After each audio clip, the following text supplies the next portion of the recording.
C'est à Tirlemont que nous nous rendons pour découvrir une maison hors du commun. Il y a 6 ans, Peter a fait démolir un garage pour édifier cette habitation, composée de son bureau d'architecture au rez-de-chaussée et d'un appartement pour 2 personnes à l'étage. En 2006, j'étais en train de chercher un terrain pour construire mon bureau d'architecture. Ici, il y avait un garage comme les voisins. Personne ne croyait que c'était un terrain pour construire. On a créé une maison avec un bureau et un appartement avec un total de 125 mètres carrés. Particularité de cette construction, son ouverture sur le monde extérieur. Le concept principal de rez-de-chaussée, c'était avoir un contact direct avec la rue. L'avantage de baies vitrées, c'est qu'on peut ouvrir complètement et quand il y a une beau journée, on ouvre et les gens qui passent dans la rue puissent nous voir travailler dans notre bureau directement. Grâce à la baie vitrée, la maison est donc en contact constant avec la rue, mais plus on gravit les étages, plus le caractère privé des espaces s'accentue. Le concept de la maison, c'est qu'on rentre dans le bureau et qu'on remonte chaque pièce plus haut et qu'on revient dans des zones plus privées. Au rez-de-chaussée, on a le bureau d'architecture, au premier étage, c'est la cuisine et après, la salle à manger, le salon, la chambre à coucher et la salle de bain.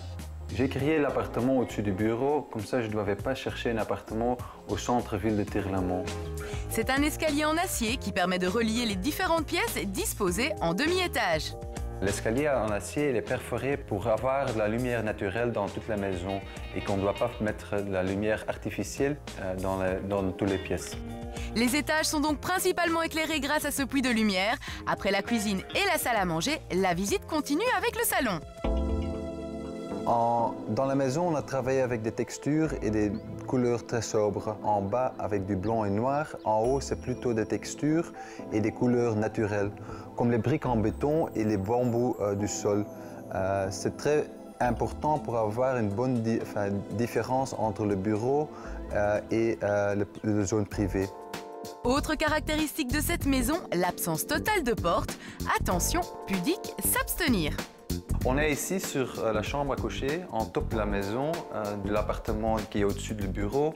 Et c'est un concept où même entre la salle de bain et la chambre à coucher, il n'y a pas de porte, c'est tout ouvert et tout vitré. C'est pour avoir vraiment une liaison, enfin un contact avec toutes les pièces dans la maison. Avec une surface de 125 mètres carrés et une largeur de 3,50 m, Peter a donc réussi à construire un espace professionnel et privé. Design et moderne, sa maison est loin de passer inaperçue dans les rues tranquilles de Tirlemont.